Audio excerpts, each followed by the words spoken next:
Hello everyone, Gene here with G Squared Tactical. We have on the table today the Rost Martin RM1C. I assume that I am saying that right, and the reason that I say that is because when I see a firearm I've never saw before, in the case of this one, never heard of before, if I'm intrigued by it, if I want to do a review on it, I don't go and look at other YouTubers' videos to hear what they have to say. Because if I'm just regurgitating what they say, then it's really not my opinion, right? And you don't really get anything different from what you hear from those guys. So I don't watch other YouTubers' reviews. So I guess I assume that I'm saying that correct when I say Rost Martin. I do look up the history of the firearm, of course, and look up some of the pertinent information, weights, sizes, capacities, things of that nature. But for the most part, I just take it, shoot it, and just give you my opinion of what I think about the gun. The company was established apparently in 2020 in Dallas, Texas, and they claim to be fully American company, American made, so on and so forth. We did shoot this out at the range, did put about 250 rounds, or exactly 250 rounds through it. It was all blazer brass, 115 grain aluminum cased ammo. We had no problems, no failures, should I say. We will get into a little bit about the shooting experience out at the range as we get into this review. So we will start at the bottom here. We do have what I believe to be Metcar magazines. I was not able to find anything that would confirm that on their website, but although my eyes are not what they once were, I do believe this little symbol here is a Metcar symbol, so I would say that they're Metcar, Italian made magazines, metal magazines, 15 rounders, two of them. This one has a +2 extended base plate on it, and both of the magazines do have the American flag engraved into the bottom of them. When I was shooting this gun, I preferred to shoot it with the 17 rounder in there because it gives my pinky a place to rest, and I feel as though I have a more sure grip on the gun because it does not have a flared mag well. It is beveled out a little bit here, but certainly not flared, and I just get a better grip on it with the 17 rounder in there. Okay, so moving on up, the texturing is the same all the way around, front strap, back strap, both sides. Very similar in looks, should I say, to the Smith & Wesson texturing on their M&Ps and so forth. Not nearly as aggressive as those texturings. Those are almost like sandpaper, and your clothing will get snagged on it. That does not happen on this. There was no snagging on this. It's not overly aggressive. For someone like myself who has eczema on his hands, going out shooting, especially as many higher caliber guns as we have shot recently, and then coming home and cleaning and using the chemicals and not using gloves like an idiot, my hands get jacked up. So for me, it's a great texturing. It's not overly aggressive. I am able to hold on to it without any issues. This is one of 3 back straps that is provided, one on the gun, 2 extras in the box. Drive the pin out here at the bottom like on, say, maybe a Canic. I think the FN drives out that way. Replace it out. The one that was on here I was okay with. Didn't have any problems. It felt great to me in the hand, so I didn't change it out. I assume it's small, medium, large. But again, that's just an assumption. Coming on up, if we're talking just aesthetics here, it is a huge trigger guard. I mean, so if you got big hands or if you're using gloves or something like that, you won't have any problems getting your fingers in there, that's for sure. But it's kind of gawky looking. It's kind of weird looking the way that it kind of, the curvature here. It's not really squared, square-ish, squarish, roundish, if you will, if that's even a thing. It is serrated slightly on the front of the trigger guard if you're one to put your index finger out there. And it is decently undercut here at the back of the trigger guard, and you know, admittedly, it feels like a lot of other striker fired pistols in your hand. It feels okay. You know, it's nothing to write home about, but definitely a decent feel in the hand. And we do have ambi, so everything on this gun is ambi. Have an ambi slide lock, ambi mag release, and I would say that the gun takes down like a Glock, but not really. It does have these two levers on the side, takedown levers if you will, and I guess in that sense, I guess it kind of does take down like a Glock, except for that it kind of lifts up off of the gun much like a Canic does. Just, you know, once you pull the trigger, it just kind of comes off. You don't have to pull it forward, slide it forward, anything like that. And then you kind of set it back down on there. I mean, you know, I think it's just as easy as taking a Glock down.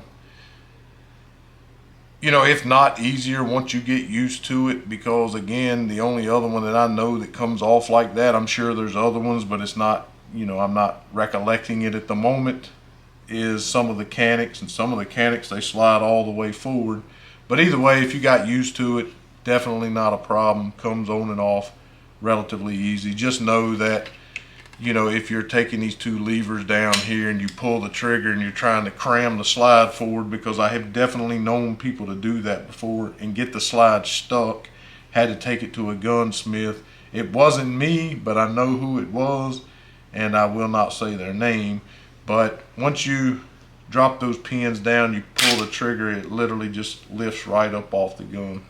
And then when you set it back down on there, so I don't know if it's easier or harder than a Glock. I guess it's what you get comfortable with. But you do have your ambi slide lock, your ambi mag release, and the mag release is very easily manipulated without changing your grip. You know, I'm a little bit of a snob about that. You do have these memory pads on each side for the lefties, and you know, they're positioned well. When you hold it, your hand does definitely hit the memory pad right there where it should. You know, you got a 3-slot pick rail up here, and you do have front serrations, and you do have rear serrations here. Obviously, as you can see, the gun is optic ready.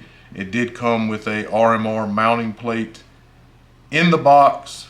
Unfortunately, it does not have raised sights on here. It's just a serrated, blacked out rear, as you will see in the shooting portion of this video.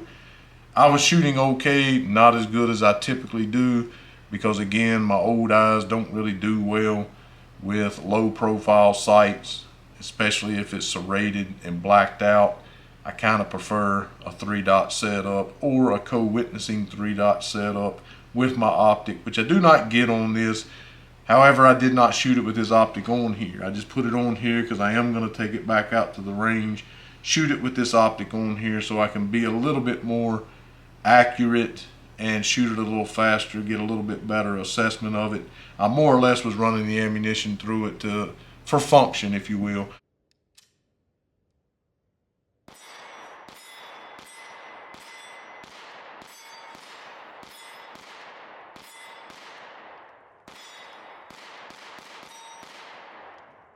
One thing that I just now noticed is it does have this peephole up here, this loaded chamber indicator, if you will, which if you've watched any of our past videos, you know that I think that is absolutely ridiculous.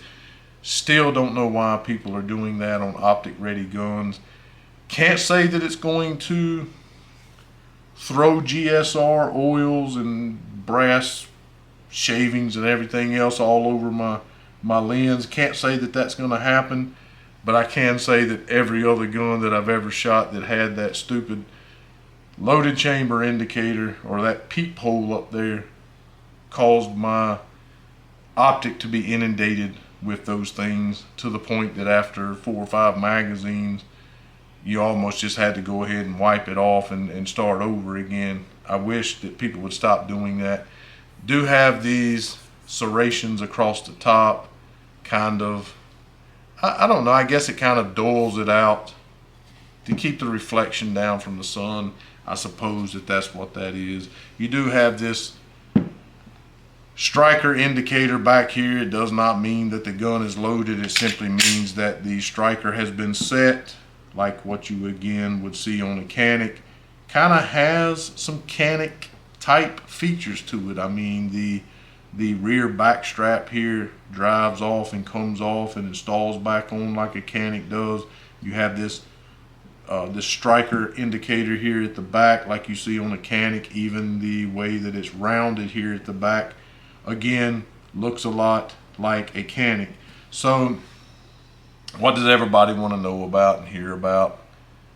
I don't know, for some reason people are still walking in the stores talking about the trigger reset, the trigger pull, all of these other things. Now, I will say that in the store I thought, you know what, that trigger's actually not that bad. I hate triggers with center blade safeties. I'm just not a fan of that personally. You like what you like, I suppose, but I'm just not a huge fan of that. But either way, that's what's in here. And when I pulled it at the gun store, I'm like, you know what, really doesn't have any grit in it, does have a decent amount of take up, but you know, no more than what you might see on a Glock or any other striker fired pistol. Once it hits a wall, it absolutely breaks right there at the wall. It's not a rolling break, it breaks right there at the wall. The reset is decently short. It's very audible, it's very tactile. I'm like, you know what, $400 pistol, reset's not that bad. It's really not. Trigger's not bad at all. No grit, has a little more take up than you would like to have, but hey, $400 pistol, breaks right at the wall. Pistol's not that bad. I will say this, at the range, I don't know if you'll be able to tell in the videos because we're just kind of not really talking over the videos, just shooting the gun basically, but there were several times when you'll notice in the video that I got off target and I wasn't hitting where I was aiming, if you will. And that's because, I don't know if this will pick up for camera, but as you can see, if I use the very tip of my finger, I'm able to disengage that blade safety and it pulls without a problem. However, if I mess around and get my finger a little bit too far in there, I just like that right there, as you can, I mean, just take my word for it that I'm pulling back on this trigger really hard and it's not breaking. The trigger's not moving. And I found myself, having done that several times at the range, putting my finger too far in, which again, I usually use the tip of my finger, but hey, when you're shooting really fast, your grip might get adjusted a little bit, and I found myself not able to pull that trigger because it wasn't disengaging the safety. Because the safety, in my opinion, doesn't come far enough down the trigger face, and if you don't use the very tip of your finger, literally just like that, it won't disengage. Look, I mean, I'm literally pulling back on that trigger. If I stick my finger further in, I don't know what that is or why that is, or if someone would give me grief about it, but that's kind of weird. It was messing me up a little bit at the range. Again, I'm not a trigger snob, you guys know that. I guess I could get used to it and it would not be a problem. Does have a nice cut beaver tail here, if you will, nice undercut. Again, able to get nice and high on this gun. Now, as far as the optic cut, I'm a really big fan of that, as it has a very reminiscent optic style mounting system, as not exactly like and probably not as good, but very similar to the CZ. Anyway, well, I kind of like that because you have this very CZ-esque cut here in the slide, like this. It's not really a cross like on the CZ, but you have this raised area here in the center, and then you have this little protrusion here right back behind the breech face, and the bottom of the plate has those same two markings, except obviously different to receive it, which is kind of cool because and also you have this little protrusion at the back of the plate, so it looks like, I guess you would have to put the plate in at the rear first, slide that little piece in there. So you have really three backups. You have the cross here to keep it from moving side to side. You have the piece in the back that goes right in underneath the rear sight, and then you have that protrusion up at the front. So man, I don't think that plate could move at all. That's pretty nice right there. I mean, you have these other mounting systems that flush mount, and you know you're dependent on it, because there are none of that, so you're depending on it being a complete super tight fit between the cutout so that it can't move front to back or have those screws take all of that lateral force. So I really like that mounting system. Also, since the optic plate fits perfectly in this cutout, it also keeps it from moving front to back, or the lateral recoil, if you will. It does have the pins in the plate that recesses into the bottom of the optic. I just simply put this optic up here this evening. I torqued it to about 18 pounds, I believe it was. Couldn't really find a torque spec, so I just went with 18 pounds on this. But those screws will not be taking the brunt of the punishment, if you will, because again, it's a very nice mounting system for a very, very budget friendly gun. These screws right here are not the screws that came with the RMR. These are actually the screws that came with the Rost Martin itself, and literally was the only screws that I was able to use out of all of the Fox Swamped optic screws that I have. These are the only ones. The right length, the right thread pitch, and also the right girth on the screw itself. I had to use these. They were the only ones that would work with this RMR. So the screws that I took the optic cover plate off with, I used those screws to mount the plate to the gun, and then I used the provided screws in the box to mount the RMR to this gun. Out at the range, I was going to attempt to mount my Holosun. Since this is an RMR footprint, I was going to mount my Holosun 407K on here. The problem with that is these provided screws excuse me, was the only ones that would work because of the thickness and the girth right around that area of the screw on the Holosun. As I was running it down, it was really literally pulling the paint off the Holosun, and it just would not go down into the recessed area of the Holosun optic. It just wouldn't work. So I don't know if that's some kind of an oversight or something. Again, I went to my Fox Swamp optic screw kit, and I searched and I searched and I searched, and I was able to find some screws that would sit down and recess down in there properly, but they were too long or they were too short. I was not able to find anything that would work properly. I probably could have ground some screws down, but no. And I have a ton of screws, and I set out for literally an hour and a half trying to find screws that would work with my Holosun, to no avail. So I know it's an RMR footprint. People say I put my Holosun on there. If you find some screws that fit with the Holosun and recess down in there other than the ones provided, because these will not, please comment and let us know which ones you use, because I'd be very interested to know that, and I'm sure that others would as well. So like I said, the gun did come with two 15 round, actually a 17 rounder, because you got your +2 on this one here. Does have the American flag on the bottom of this too. You got a little cardboard case here. You got your owner's manual. You've got your back straps here. Did come with 2 Torx Allen there, chamber flag, and your optic cover plate, which is plastic, and a lock. And what else do you guys want to know? What will everybody give me grief about for not saying? Grip width is 1.1 inches. The overall length is 7.1 inches. The barrel is 4 inches hammer forged. Let's see, as I mentioned already, 15-17 round mags. The weight on this is 21.1 ounces with the flush mag, 21.5 with the extended mag. The trigger, they say, is 5 pounds. I believe that. Like I said, the trigger's not bad. It's got a nice reset.